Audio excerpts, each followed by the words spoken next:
my dearest Mac Miller, I would be lying if I said that I was surprised to hear that you died on us. Not because you were necessarily troubled, but because you were special, and because of that you were troubled.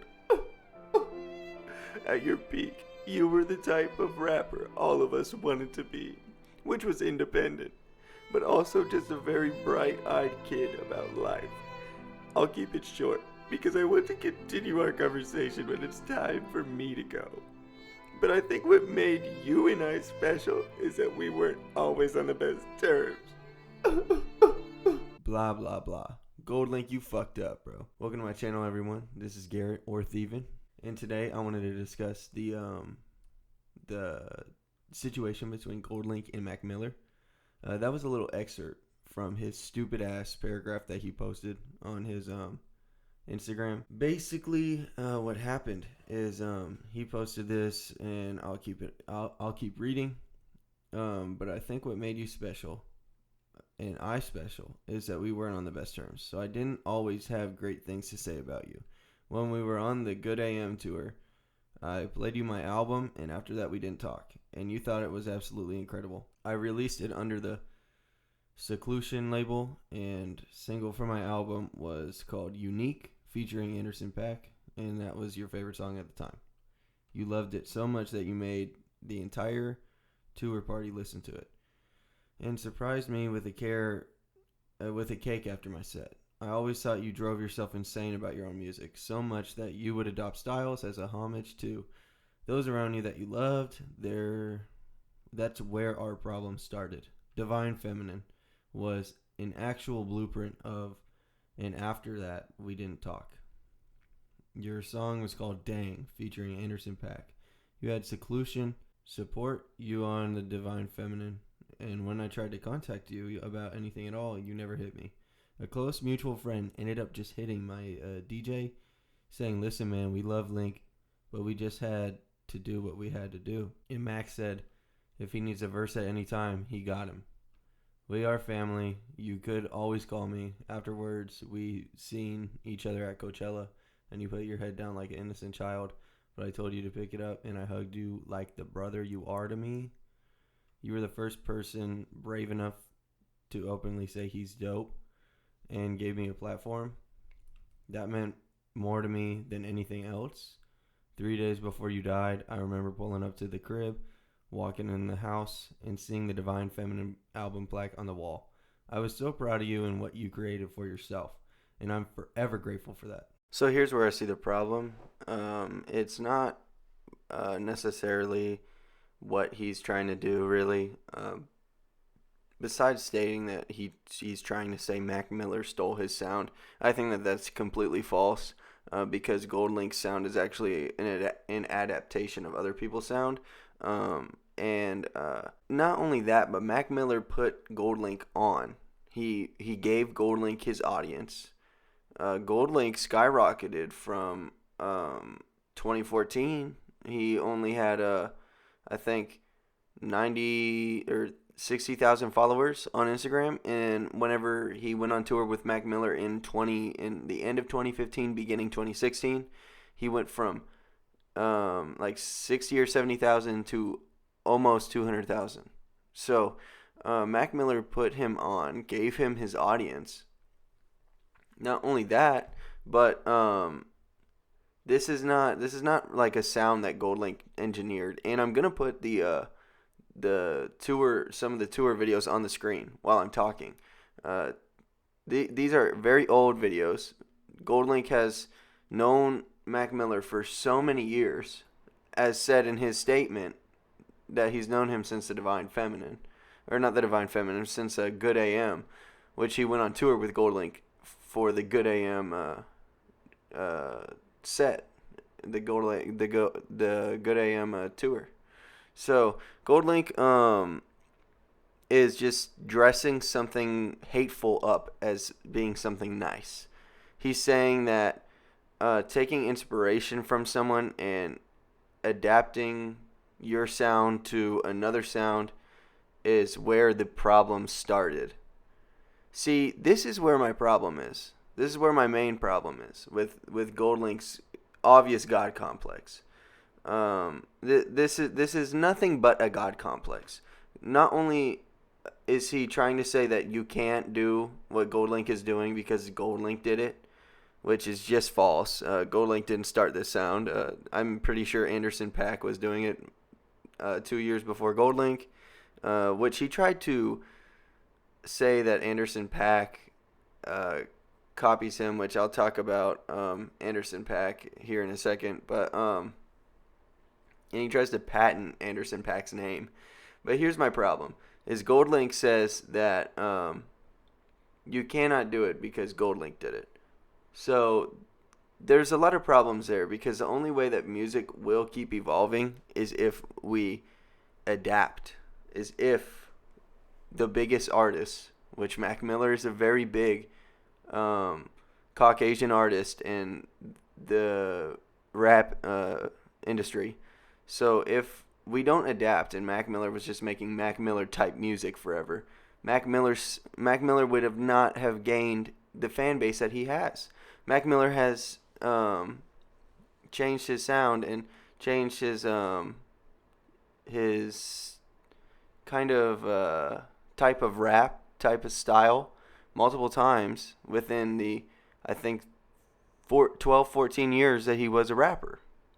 So Mac Miller survived and thrived only because he changed a lot and took a lot of inspiration from people. So you can't sit here and tell someone that is an expert in the music industry, which he's also dead, so it's not like he's sitting there and telling anyone anything. And it's just honestly plain disrespectful to talk about a well-respected dead man like this. Not only is it disrespectful to say that someone that was a friend was copying you all the time, but it's also just absolutely disrespectful to talk like this about a dead man that was respected by the music industry. So, you can't tell someone like this to stop because for some reason now you have a copyright on a sound. I'm sorry, but that's not how that works. You know how many Drake clones there are? You know how many Travis Scott clones there are? You know how many Kanye clones there are? You know how many Kid Cudi clones there are? Mac Miller didn't clone you, bro. Mac Miller didn't try to be just like you, bro. He probably respected your sound. You, Anderson .Paak, Mastro, Tyler the Creator, all of those artists that have a very unique, like, very positive sounding sound, and put his own spin on it. That's what I hear in the Divine Feminine. Is I hear Mac Miller's Anderson .Paak spin, or Mac Miller's Goldlink spin, or Mac Miller's Mastro spin, or Mac Miller's Tyler the Creator spin. I don't hear him copying you, bro. I don't hear him copying you because that's the dumbest thing I think I've ever heard. That's the dumbest thing I think I've ever heard. Is that Goldlink didn't, like I said, Goldlink didn't even create this sound. Goldlink is honestly a clone himself. So how can he even talk? But now I also want to address Anderson .Paak's comment on here, which I'm going to throw up on the screen. So Anderson .Paak started out by saying, I would imagine your weird ass posted up somewhere just like this when you decided to make that disrespectful, narcissistic, jealous, grossly unnecessary post. He then says, why would you do it? I can't even understand it. Maybe your belt was wrapped around your goddamn waist too tight. Or maybe it was a choker cutting off the circulation to your fucking brain. But since you felt it was necessary to bring me up twice, and my boy ain't here to respond, I'm going to say it like this. So, I really do understand his anger here. And, of course, Goldlink probably doesn't. Like I said, Goldlink has a God complex. Goldlink disabled comments instead of saying sorry. Goldlink has completely ignored all comments on his Twitter. Goldlink will not post. He has some kind of God complex. At least an ego problem. You know, like maybe he doesn't have a God complex, although he has released an album called The God Complex. So kind of furthers my point that he has a God complex. But he at least has an ego problem. You don't just disable comments and tell people like I'm right and you're wrong all the time unless you have an ego problem. Like if you can't admit that you're wrong, then you have an ego problem. So I understand why Anderson Paak is mad, because that's actually one of Anderson. This Mac Miller was one of Anderson Paak's closer friends in the music industry. So then he goes on to say, "You ain't the first to make an album inspired by a relationship. You ain't the first to make it a song featuring Anderson Paak. But you are the first to disrespect my friend who is no longer here for absolutely no reason, and I cannot stand for that." So I really do respect Anderson Paak for this. He's standing up for someone that is dead. He didn't even have to say anything. But although Anderson Paak was name dropped twice, and like I said, Goldlink is trying to like patent Anderson Paak like he owns him. It's just not fucking cool, bro, to try and say that you own a person. Like, really, bro? You don't own shit. You don't fucking own anyone. You own nobody but yourself. You own nobody but yourself. And for you to say that, like, kind of calling Anderson Paak like you're fucking like you're fucking like you're his like you're his or he's your property, or like you own him, like you bought him or some shit. Like, dude, what are you talking about, Goldlink? I think you're just crazy, bro. So, I completely understand Anderson Paak's anger, and then Anderson Paak goes on to say, "I'm not a tough guy. I'm not about negativity, but this bugged me bad, bro. I've called you and DM'd you, and you haven't responded. So since this is what you like to do in order to get attention, we can do it like this. You're not surprised, huh? Well, I'm in disbelief. If Divine Feminine was such a blueprint of your record, then tell me where the plaques are for whatever the shit, or for whatever the fuck your shit was called. Mac brought your ass on tour and opened his fan base to you when you had nothing, and this is the type of appreciation you give." He goes on to say, "You should have just been grateful for the opener, which whatever issues you had with Mac should have been addressed in person and ended there. What's the point of bringing this up after his passing and disrespecting his name? You really woke up feeling like this was a move? That ain't how you go promoting whatever you got coming." And apparently this was actually to promote a new album that Goldlink is coming out with, which yeah, I agree is a stupid way to promote music, but if that's how Goldlink wants to do it, everyone now on the internet hates him, so that's cool.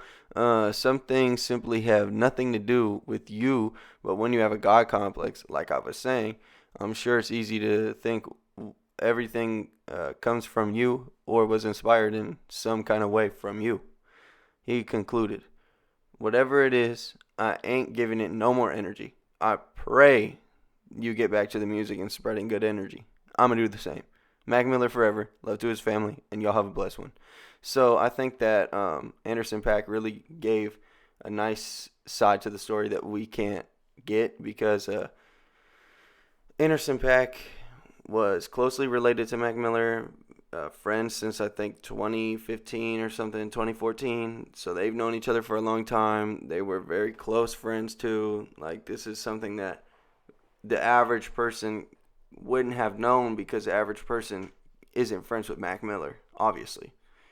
So this was a very nice side to hear. So it was very interesting to see someone's side that was involved in Mac Miller's life. But I agree completely with Anderson Paak, and I think that he addressed that very professionally too, especially because Goldlink isn't handling this professionally at all. So I'm just glad to see Anderson Paak standing up for someone, and I really hope that Goldlink can repair his career after this, because he's gonna need a lot of repairs.